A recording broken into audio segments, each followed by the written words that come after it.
வணக்கம். தினமலர்.com மாலை 4 மணி செய்திகள். முக்கிய நிகழ்வுகள்.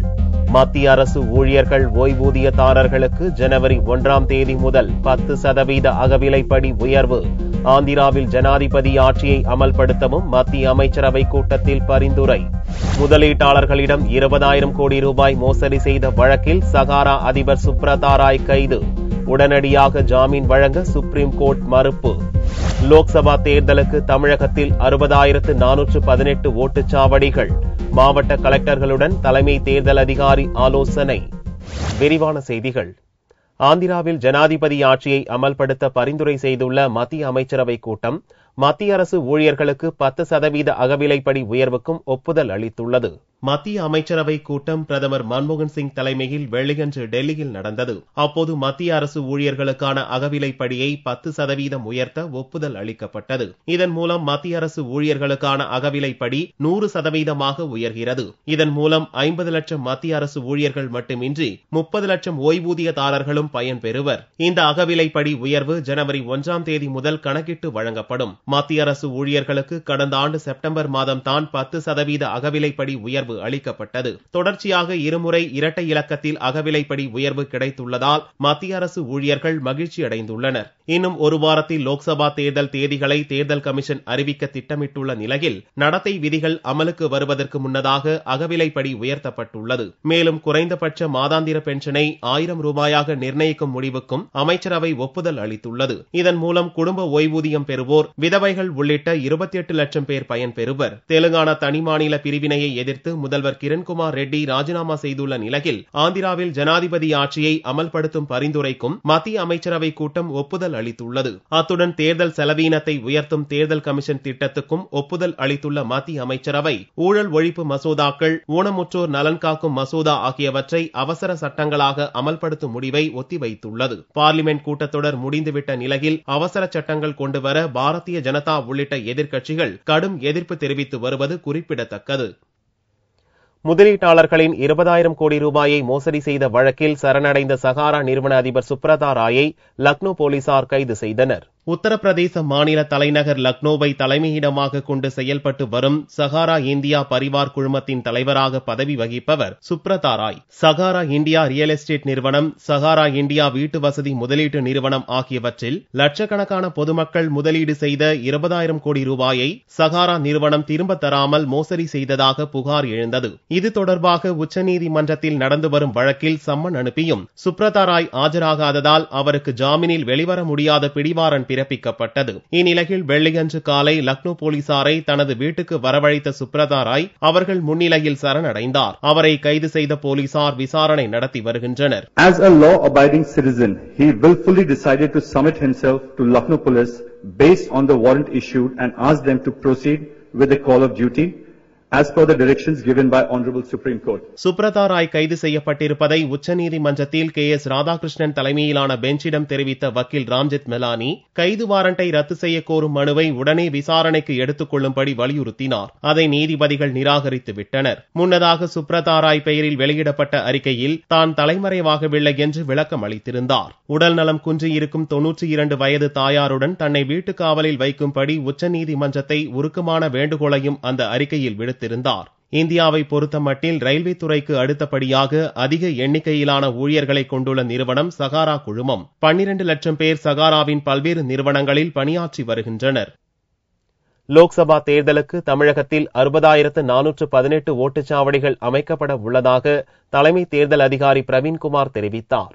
லோக்சபா தேர்தல் குறித்த ஆலோசனை கூட்டம் வெள்ளியன்று சென்னை வள்ளுவர் கோட்டம் அருகில் உள்ள அன்னை தெரசா வளாகத்தில் நடந்தது. தமிழக தலைமை தேர்தல் அதிகாரி பிரவீன்குமார் தலைமையில் நடந்த இக்கூட்டத்தில் தமிழகத்தில் உள்ள அனைத்து மாவட்ட கலெக்டர்கள் மற்றும் 39 மாவட்ட பொறுப்பு அதிகாரிகள் கலந்து கொண்டனர். கூட்டத்திற்கு பின் செய்தியாளர்களிடம் பேசிய பிரவீன்குமார் 2014ஆம் ஆண்டு லோக்சபா தேர்தலில் தமிழகத்தில் 60,418 ஓட்டுச்சாவடிகள் ஏற்படுத்த திட்டமிடப்பட்டுள்ளதாகவும் பதற்றமான ஓட்டுச்சாவடிகளில் கூடுதல் பாதுகாப்பு ஏற்பாடு செய்யப்படும் எனவும் தெரிவித்தார். தமிழ்நாட்டில் இதுவரை இப்போ இன்னைக்கு பொறுத்தவரைக்கும் 60,418 வாக்குச்சாவடி இருக்கு. அதை கொஞ்சம் எக்ஸ்ட்ரா இன்னும் ஆட் ஆகும் தான். பிகாஸ் நம்பர் ஆஃப் ஓட்டர்ஸ் கொஞ்சம் இன்க்ரீஸ் ஆயிடுச்சு. கொஞ்சம் 1000-2000 இன்க்ரீஸ் ஆகலாம் தான். அது அனௌன்ஸ்மெண்ட் ஆக உடனே பறக்கப்படை ஸ்டாட்டிக் டீம் நம்ம ஃபங்க்ஷன்ல ஆகும். அது ட்ரைனிங் எல்லாம் முடிஞ்ச பிறகு அவங்க படைகிறாங்க. தமிழகத்தில் 5,37,00,000 வாக்காளர்கள் இம்முறை ஓட்டளிக்க தகுதி பெற்றவர்களாக இருப்பதாக கூறிய பிரவீன்குமார், ஓட்டுக்காக பணப்பரிமாற்றம் செய்பவர்களுக்கு ஓராண்டு தண்டனை கிடைக்கும் என்றும் எச்சரித்துள்ளார். அசாமில் எக்ஸ்பிரஸ் ரயில் மோதி 4 யானைகள் பரிதாபமாக இறந்துள்ளன. அசாம் தலைநகர் கவுகாத்தியிலிருந்து தின்சுகியா நகருக்கு செல்லும் இன்டர்சிட்டி எக்ஸ்பிரஸ் ரயில் வெள்ளியன்று அதிகாலை ஜோர்ஹாத் மாவட்டத்தில் சென்று கொண்டிருந்தது. கிப்பன் உயிரியல் பூங்கா அருகே உள்ள மேலேங் மற்றும் நகாச்சாரி ரயில் நிலையங்களுக்கு இடையில் ரயில் சென்று கொண்டிருந்த போது 15க்கும் மேற்பட்ட யானைகள் கூட்டமாக தண்டவாளத்தில் சென்று கொண்டிருந்தன. இதை பார்த்த என்ஜின் டிரைவர் ஹாரனை பலமாக அடித்தபடி ரயிலின் வேகத்தை குறைத்தார். ஆனாலும் யானைகள் மீது ரயில் மோதியது. இதில் 4 யானைகள் சம்பவ இடத்திலேயே உடல் நசுங்கி இறந்தன. காட்டில் யானைகள் இரை தேடி முடித்துவிட்டு கிப்பன் உயிரியல் பூங்காவுக்கு திரும்பிக் கொண்டிருந்த போது இந்த விபத்து நடந்துள்ளதாக தெரியவந்துள்ளது. காசிரங்கா உயிரியல் பூங்காவில் காண்டாமிருகத்தை வேட்டையாடிய 2 வனத்துறையினர் சுட்டுக் கொன்றுள்ளனர். அசாம் மாநிலத்தில் உள்ள 100 ஆண்டு பழமை மிக்க காசிரங்கா உயிரியல் பூங்கா ஒற்றை கொம்பு காண்டாமிருகத்துக்கு பிரசித்தி பெற்றது. இந்த காண்டாமிருகங்கள் கொம்புகளுக்காக வேட்டையாடப்படுகின்றன. குக்ரகட்டா காட்டு பகுதியில் வனத்துறையினர் ரோந்து சென்றபோது 5 வேட்டைக்காரர்கள் ஒரு காண்டாமிருகத்தை கொன்று அதன் கொம்புடன் சென்று கொண்டிருந்தனர். அவர்களை சரணடையும்படி வனத்துறையினர் எச்சரித்த போது திடீரென்று துப்பாக்கிச் சூடு நடத்தி தாக்கினர். வனத்துறையினர் பதிலுக்கு சுட்டதில் 2 வேட்டைக்காரர்கள் இறந்தனர். 3 பேர் காண்டாமிருகத்தின் கொம்புடன் தப்பிச் சென்று விட்டனர். உலக பாரம்பரிய சின்னங்களில் ஒன்றான காசிரங்கா உயிரியல் பூங்காவில் ஜனவரி, பிப்ரவரி மாதங்களில் மட்டும் 9 காண்டாமிருகங்கள் கொல்லப்பட்டுள்ளன. கடந்த ஆண்டு துவக்கத்தில் எடுக்கப்பட்ட கணக்கெடுப்பின்படி காசிரங்கா பூங்காவில் 2290 காண்டாமிருகங்கள் இருந்தன. தற்போது காண்டாமிருகங்களின் எண்ணிக்கை 1855 குறைந்துள்ளது. ராசிபுரம் அருகே 9ஆம் வகுப்பு மாணவியை பாலியல் துன்புறுத்தல் செய்த ஆசிரியரை போலீசார் கைது செய்தனர். நாமக்கல் மாவட்டம் ராசிபுரம் அருகே சுப்பையாபுரத்தில் உள்ள அரசினர் உயர்நிலைப் பள்ளியில் 9 மற்றும் 10ஆம் வகுப்பிற்கு சமூக அறிவியல் பாடம் நடத்தும் அருண்குமார் என்ற ஆசிரியர் மாணவிகளிடம் தவறாக நடந்துள்ளார். இதுகுறித்து மாணவிகள் பள்ளி தலைமை ஆசிரியரிடம் புகார் அளித்தும் நடவடிக்கை எடுக்கவில்லை. இந்நிலையில் 9ஆம் வகுப்பு மாணவி ஒருவரை தனியார் கல்லூரியில் நடக்கும் கலை நிகழ்ச்சிக்கு அழைத்துச் செல்வதாக கூறி தனது வீட்டிற்கு அழைத்து சென்று பாலியல் துன்புறுத்தல் செய்துள்ளார். இதுகுறித்து அறிந்த மாணவியின் பெற்றோர் அளித்த புகாரை தொடர்ந்து வெண்ணந்தூர் போலீசார் ஆசிரியர் அருண்குமாரை கைது செய்தனர். அருண்குமார் ஆசிரியருங்கிற தவறான முறையில் நடந்துகிட்டார். மாணவி கிட்ட அப்புறம் விசாரணைக்காக அருண்குமார் சாரை விசாரணைக்கு காவல் நிலையத்துக்கு கூட்டிகிட்டு போயிருக்கிறாங்க வெண்ணந்தூர். இந்த சம்பவம் குறித்து மாவட்ட முதன்மை கல்வி அதிகாரி குமார் துறை ரீதியாக அருண்குமாரிடம் விசாரணை நடத்தி வருகிறார். 6 அம்ச கோரிக்கையை நிறைவேற்ற வலியுறுத்தி அரசு உதவி பெறும் தனியார் கல்லூரி ஆசிரியர்கள் சென்னையில் ஒருநாள் உண்ணாவிரத போராட்டம் நடத்தினர். அரசு உதவி பெறும் தனியார் கல்லூரிகளில் உள்ள ஆசிரியர் பணியிடங்களை நிரப்ப வேண்டும். 2004ஆம் ஆண்டுக்கு பின் பணியில் சேர்ந்த அனைத்து கல்லூரி ஆசிரியர் மற்றும் அலுவலர்களுக்கு நடைமுறையில் உள்ள புதிய ஓய்வூதிய திட்டத்தை உடனடியாக திரும்பப் பெற வேண்டும் என்பன உள்ளிட்ட 6 அம்ச கோரிக்கையை வலியுறுத்தி அரசு உதவி பெறும் தனியார் கல்லூரி ஆசிரியர்கள் சங்கத்தைச் சேர்ந்தவர்கள் வெள்ளியன்று சென்னையில் உண்ணாவிரத போராட்டத்தில் ஈடுபட்டனர். அரசு உதவி பெறும் தனியார் கல்லூரிகளில் காலியாக உள்ள அனைத்து பணியிடங்களையும் எவ்வித மறைமுக நிபந்தனையுமின்றி உடனடியாக நிறைப்பிட ஆணையிட வேண்டும்.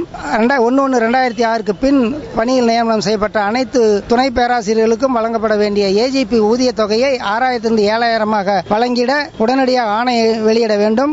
அடுத்தது நடைமுறையில் உள்ள புதிய ஓய்வூதிய திட்டத்தை உடனடியாக திரும்ப பெற வேண்டும் என்ற முக்கிய 4 கோரிக்கைகளையும் அதோடு இணைத்து இன்னும் 2 கோரிக்கைகளை முன்வைத்து இந்த போராட்டத்தை நடத்தி வருகின்றோம். இப்போராட்டத்தில் 300க்கும் மேற்பட்ட கல்லூரி ஆசிரியர்கள் கலந்து கொண்டனர். சிவராத்திரி விழாவை முன்னிட்டு கன்னியாகுமரி மாவட்டத்தில் நடந்த சிவாலய ஓட்டத்தில் ஆயிரக்கணக்கான பக்தர்கள் கலந்து கொண்டனர். கன்னியாகுமரி மாவட்டத்தில் சிவராத்திரி விழாவை பக்தர்கள் சிவாலய ஓட்டமாக கொண்டாடுகின்றனர். கல்குளம், விளவங்கோடு தாலுகா பகுதியில் அமைந்துள்ள 12 சிவாலயங்களை பக்தர்கள் ஓடி சென்று வழிபடுவது சிவராத்திரி சிறப்பம்சம்.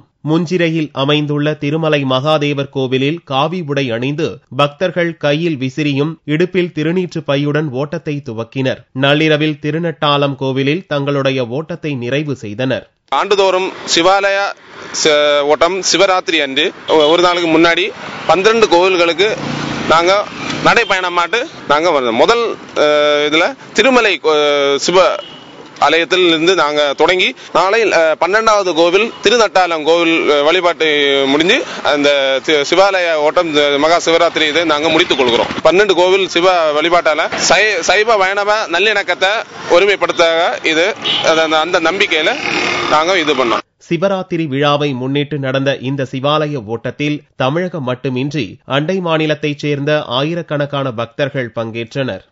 தங்கத்தின் விலை வெள்ளிக்கிழமையன்று சவரனுக்கு 16 ரூபாய் அதிகரித்திருந்தது. ஒரு சவரன் தங்கம் 22,936 ரூபாய்க்கு விற்பனையானது. 1 கிராம் ஆபரண தங்கம் 2,867 ரூபாயாக இருந்தது. வெள்ளி 1 கிராம் 50 ரூபாய் 80 காசுகளுக்கு விற்பனையானது. பார்வெளியின் விலை 47,450 ரூபாயாக இருந்தது. சிவராத்திரியை முன்னிட்டு தமிழகத்தில் சிவாலயங்களில் சிறப்பு அபிஷேகம் மற்றும் வழிபாடு நடத்தப்பட்டது. மாசி மகா சிவராத்திரி பண்டிகை வியாழக்கிழமையன்று கொண்டாடப்பட்டது. இந்த விழாவை முன்னிட்டு அனைத்து சிவாலயங்களிலும் சிறப்பு வழிபாடு நடத்தப்பட்டது. தஞ்சை பெரிய கோவிலில் பெருவுடையாருக்கு பால், சந்தனம், தயிர் உட்பட பல்வேறு நறுமண பொருட்களால் அபிஷேகம் செய்யப்பட்டது.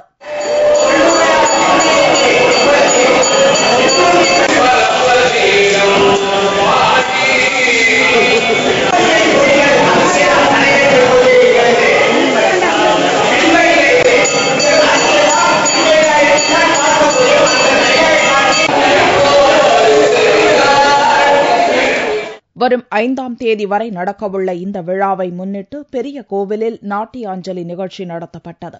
இதில் இலங்கையைச் சேர்ந்த தமிழர்களான சேத்ரா குழுவினரின் நாட்டிய நிகழ்ச்சி மற்றும் ஆஸ்திரேலியாவைச் சேர்ந்த மாணவர்களின் நடனம் நடைபெற்றது.